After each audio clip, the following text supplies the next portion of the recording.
بسم الله الرحمن الرحيم. وانا بتدبر القرآن سورة النساء الآية 148 قال تعالى: لا يحب الله الجهر بالسوء من القول إلا من ظلم وكان الله سميعا عليما.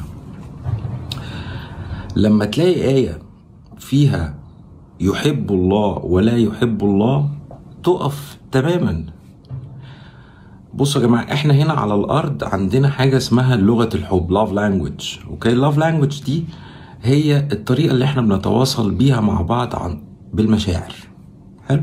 في ناس لغة الحب بتاعتها المادة، عايزة هدية لازم تمسك حاجة في ايديها.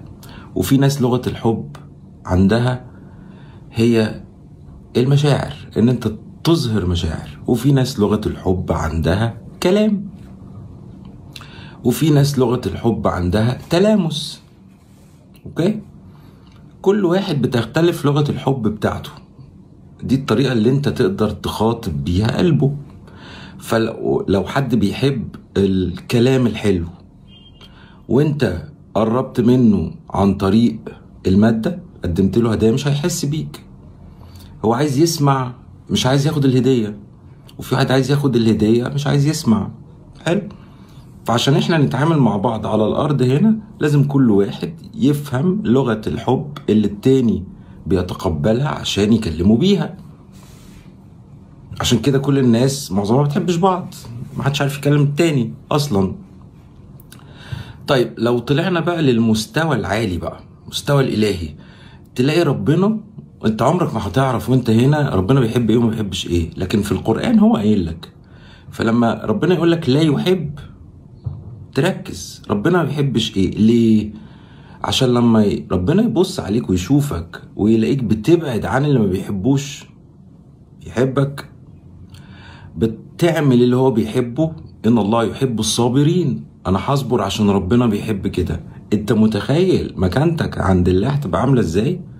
انت بتتعامل بمستوى اخر بقى، مش كلام وعمل بس، لا ده انت بتقرب من ناحية القلب.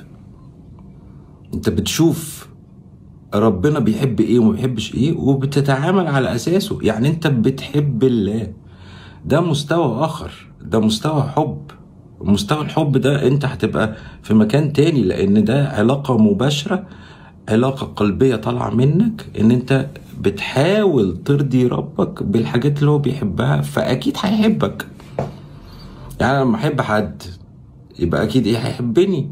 انت بتحب الله بقى، اكيد ايه هيحبك. ولو ربنا حبك هيعمل ايه؟ هيحميك. بص، احنا ده اول الايه لا يحب الله، احنا ما دخلناش جوه فيها لان ما اتكلمناش بقى عن لا يحب ايه، احنا اتكلمنا بس في الحب. اوكي، ممكن ابقى اعمل لكم فيديو تاني نكمل بقى بقيه الايه. يومكم حلو ان شاء الله.